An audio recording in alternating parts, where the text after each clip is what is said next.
بسم الله الرحمن الرحيم إنا أرسلنا نوحا إلى قومه أن أنذر قومك من قبل أن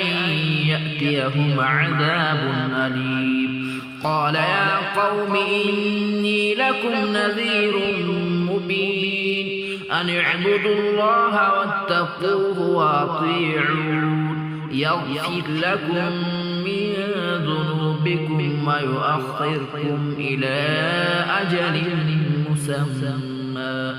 إن أجل الله إذا جاء لا يؤخر لو كنتم تعلمون قال رب إني دعوت قومي ليلا ونهارا فلم يزدهم دعائي